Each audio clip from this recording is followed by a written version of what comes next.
आयुष्याच्या वाटेवर एकटे वाटले तर हात माझा धरशील ना, सगळे खोटे ठरवतील मला, तेव्हा विश्वास माझ्यावर ठेवशील ना. नमस्कार मंडळी, मी शुभांगी. बरेच जण मला म्हणतात तुझे जे मसाले असतात ना एवढ्या पटकन कसे काय होतात, तर आज मला तुम्हाला दाखवते मी मसाल्याची तयारी पहिली कशी करून घेते.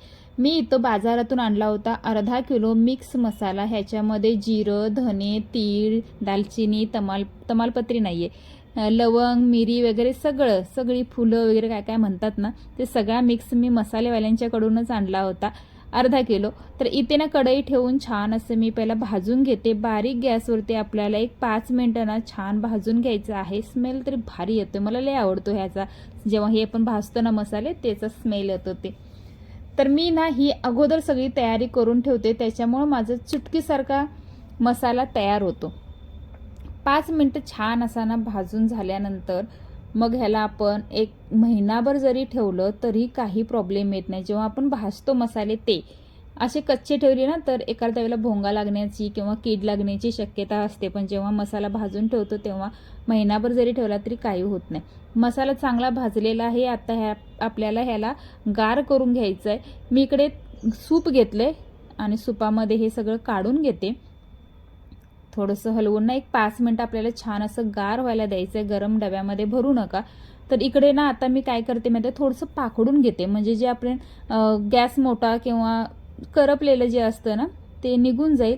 हे बघा समोर दिसतं ना थोडंसं, तर ते सगळं मी अगोदर काढून घेते. हे इतकंसं जे आपल्याला नको आहे, जास्त हलकं झालेलं असतं तर ते सगळं आपलं छान निघून जातं पाकडल्यामुळे. आणि मला पाकडता येत नाही, पाकडता वेळी नेमकं ना सांडतं खाली, पुढच्या बाजूलाच पडतं असं. तर त्याच्यामुळे ते मी पाकडायच्या नादाला कधी लागत नाही. हातावर थोडंसं चोळून घेते. मसाला छान गार झालेला आहे आपला इथे. आणि आता आपल्याला ह्याला हवाबंद डब्यामध्ये ठेवून द्यायचं आहे. हे बघा जवळून दाखवते तुम्हाला. हवाबंद डब्यामध्ये म्हणजे माझ्याकडे टपरवेअरचे डबे ना 1/2 किलोपासून 20 किलोपर्यंत सगळे डबे आहेत. आणि शक्यतो मी सगळे जे धान्य आहे ना ते टपरवेअरच्या डब्यामध्येच ठेवते, म्हणजे मला महिना 1.5 महिना जरी झालं तरी काही प्रॉब्लेम येत नाही. अर्धा किलोचा डब्बा घेतला, इथं व्यवस्थित सगळं पॅक करून घेते. आणि आता आपल्याला मसाला तयार करायचा आहे. हे सगळं होईपर्यंत मी जी तयारी केली होती ना, कांदा, टॅमॅटो, आलं, लसूण वगैरे हे सगळं घालून मिक्सरच्या जारमध्ये घेतलं होतं. आता ह्याच्यातले जे मिक्स मसाला आहे ना तो आपल्याला ह्या जारमध्ये घालून घ्यायचा आहे. 2 चमचे, तुमच्या गरजेनुसार केवढाही घालू शकता.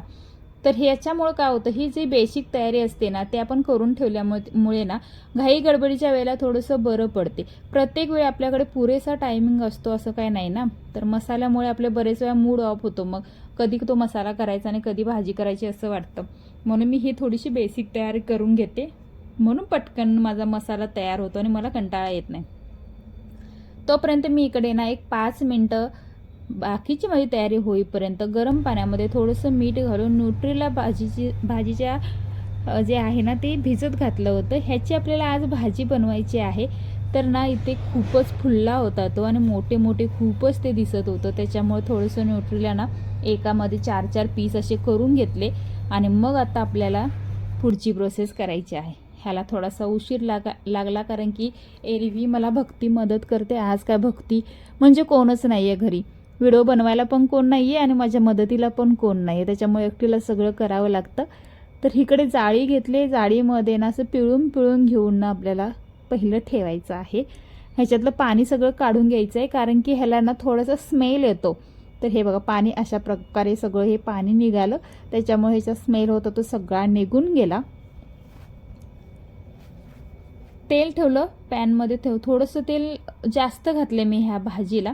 आणि 4 चमचे घालते, फुल मोठ्या साईजचे 4 चमचे घालते मसाला, जो की आता आपण बारीक करून घेतलेला आहे तो 4 चमचे घालते. मसाला चांगला भाजून घ्यायचा म्हणजे भाजी आपली चांगली होते. कारण की ही का भाजी शिजवत बसायचं वगैरे प्रकार काय आपल्याकडे जास्त करावं लागत नाही आहे, वेळ का जात नाही जास्त नंतर. त्याच्यामुळे जे काही असेल ते मसाल्यावरतीच आपली भाजी उठते. तर छान असं मस्तपैकी भाजून घेतलेला मसाला पुन्हा एकदा भाजायला लागले है ना.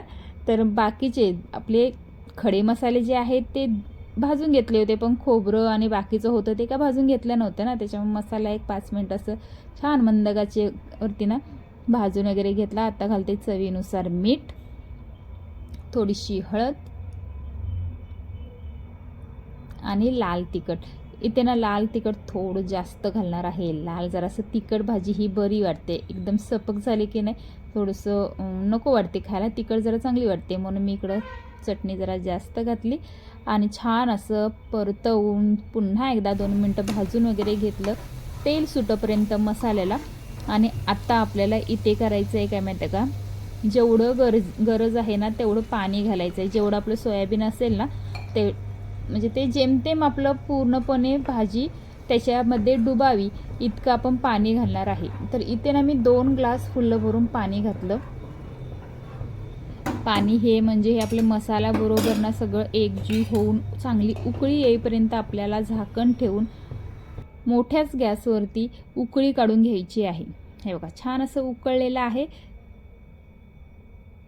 आता थोडंसं बाजूला ठेवते झाकण वगैरे आणि हे जे न्यूट्रीला आहे ना आपण कट करून घेतलेलं ते सगळं ह्याच्यामध्ये व्यवस्थित घालून घेऊन एक वेळ मिक्स केली की आपली न्यूट्रीलाची भाजी तयार झाली.